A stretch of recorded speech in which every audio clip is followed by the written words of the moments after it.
Hello again. Welcome back to my playthrough of GTNH, the mod pack that makes you shiver at the thought of even a few hours in the future. Last week I ended the episode by punching a hole through the proverbial wall of LV and making a basic steam turbine. This converts up to 1500 liters of steam a second into raw EU for me to power any LV machines with. The problem is, of course, that I cannot make that much steam to begin with. I'm currently running 5 boilers, 2 small and 3 large, and that only seems to produce about 1100 liters of steam a second. And I could just add more boilers to fix that, but I thought I should really improve my steam production and allow it to upgrade later if I need to. Introducing the... nothing. I got distracted. Again.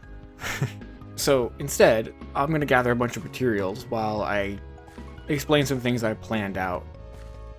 First, I want to talk about fuel choice. There's 3 main options that I've seen in the form of charcoal, sugar, and cactus. We'll be using the full block for each to compare each other to, since that's how I'll fuel things in my setup. A charcoal block has a burn time of 16,000, while the other 2 have a burn time of 8,000 when made into sugar and cactus coke. Since I have 9 coke ovens, I can make a block of charcoal in 90 seconds and the sugar and cactus coke in 50. This gives a burn time rate of 178 for charcoal and 160 for sugar and cactus. So in terms of efficiency and the want to not spend more time harvesting sugar and cactus, I will be sticking with charcoal blocks for the foreseeable future. If I need to further up my production speed, I will need to compress the charcoal blocks into their nth compressed form to compensate. It should be noted that you don't get more of a bonus by compressing past the first version, but to avoid carrying backpacks of charcoal blocks in the future, I will be doing that when needed. Here's a question. Given that my coke ovens were functioning perfectly fine last time I recorded for an episode, and nothing has changed from the setup since last time, why are the coke ovens not refilling? If you guessed nothing, then you're correct. I logged in this week and suddenly my entire setup stopped working. I then went into a test world to experimentally find out what was wrong, only to realize nothing was. Then came back into my actual world only to find my coke ovens working normally. Huzzah for Minecraft code. You know, when I did my playthrough of Shapes 2, the game, I had to sign a waiver promising not to make spaghetti factories. That's kind of hard when the game itself presents like a nice bowl of ramen. So after I was unwillingly gaslit for an hour, I went and decided on my next major goal of finally upgrading my BBFs. I needed 40 more fire bricks to account for the structure itself and the controller blocks, which meant I was waiting for dust to form into bricks and then waiting for the furnace to cook them so I could make it all together. While I waited, I went through and did some side quests in the Tier 0 tab of the quest book. This included some of the backpacks and the windmill starter quest, leaving only the annoying backpacks left over and a final animal farming quest. I decided to skip those for now because the backpacks needed so much tan leather that I need to wait a long time before being able to do it, only to never actually make use of them since I have better backpacks already. The farming one specifically I left alone because I just don't have the animals for it. I did end up getting a cow trophy though while I was doing the backpack quest, so that's pretty cool. Remember like 2 minutes ago when I told you all about that math and said that the BVFs and how sugar and cactus is marginally worse as a fuel source in terms of burn time? Well, I guess I lied to you. Literally as I'm writing this script, I'm looking at the wiki page for numbers, and did you know that sugar and cactus blocks in a BBF do take double the amount compared to charcoal, but also finish the smelting process in 2/3 of the time? Because I didn't. Like, sure, it's literally double the resources, but also I can increase my steel production by 33% by just swapping to a slightly worse fuel source overall. Again, sugar and cactus coke are only worse than charcoal by about 11%. So it's not really a big deal for the trade-off since I use so much steel at this point in the playthrough. If you also use sugar coke in your playthrough, make sure to subscribe so you can watch me keep using the better fuel. Back on track now. Since we're moving into LV literally now, I gotta start with upgrades to my power production because it's not cutting it even with the extra LV necessities I gotta run on top of my usual steam machines. To accomplish this, I present the water pump.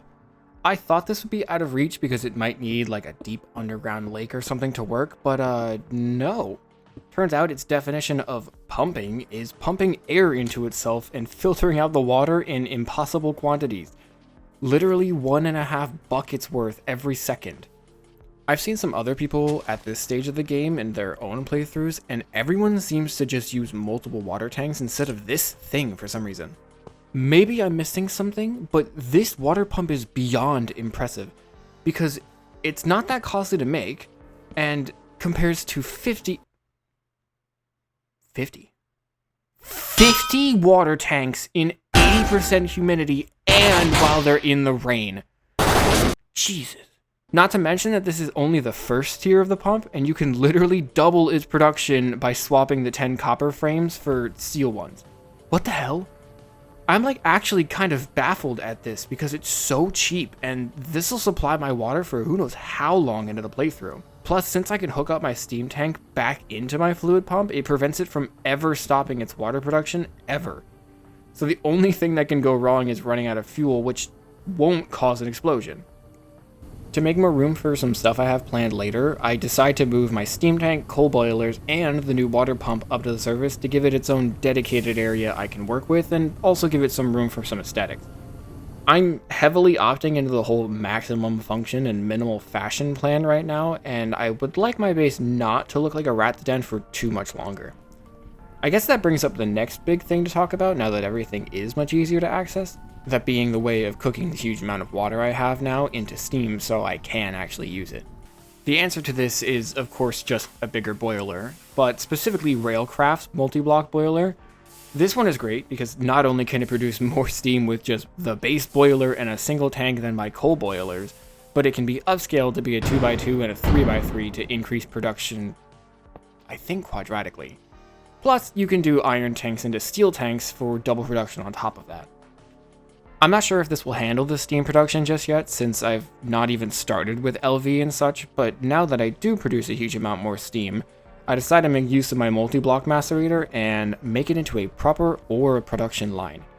My idea is that by hooking the macerator into a furnace, I can just toss all my ores into one barrel and get back full ingots instead of needing to move them all from machine to machine by hand. The problem is that one furnace is just not going to cut it. It's so slow. So I need to make another multi-block to help. This entire time, I've been slowly stockpiling steel for the quest to make 4 BBFs. It needs 4 stacks worth to complete, and while the actual rewards aren't amazing, the steel itself more than makes up for it. Taking half the stockpile I have and processing it for like 20 minutes, I can make a steam oven, which is a multi-block oven that can smelt 9 items at a time. This is perfect for what I need, and it doesn't work. Did you know that if you don't crush the ores into dust first, it makes the ores into nuggets rather than full ingots? Because I didn't. Regardless, after adding a forge hammer as an in-between, the ore line now functions as I intended it to and works pretty well. I can go grab a bunch of ores from a mine and come back to do manual work after dropping them off in the barrel, then just throw them into the storage once they're done. While I was making this though, I saw room for improvement. That manual work I mentioned is of course making my way into LV by building machines and parts. One of those parts being a conveyor. Conveyors are honestly really interesting to me because they aren't an item nor a block really. You can add them to the sides of machines and at the end of pipes in order to push or pull from anything with an inventory. That means you can pull from chests or push from one machine directly into another without the need for a hopper. Hilariously enough, something I've always been super confused on is that item pipes have a description of 1 stack every 8 seconds or something similar to that, and I always thought that was weird because I could never get more than 1 item to go through at a time. Well, surprise surprise, I'm using them horribly wrong and no one said anything. I thought conveyors were slow since they're rated for 1 stack every 20 seconds like the pipes are, but I learned that if you have a full stack of items for the conveyor to pull, it actually pulls the entire stack out rather than 1 item at a time, which suddenly explains my problems with the pipes, because hoppers only export one item at a time, making the pipes move only one item at a time. I've been optimally bottlenecking myself this entire time, and I didn't even know it. Little to say that they weren't kidding when they said I need to make an absolute ton of these all the time. For my final endeavor for this week, I decided to set my sights on the basic assembly machine. This thing seems unbelievably useful for just about everything, and I mean everything. The idea is that all the needless extra bits in a crafting recipe can be partially negated or completely removed by throwing them into this thing and waiting a bit of time. Take those iron boiler tanks I needed for my steam tank. They needed 4 iron plates, 4 iron screws, and a screwdriver in the middle each. But if I use the LV assembler, I can completely ignore the screws and wrench and just need the 2 plates, half of them even. And this applies for the steel tanks as well.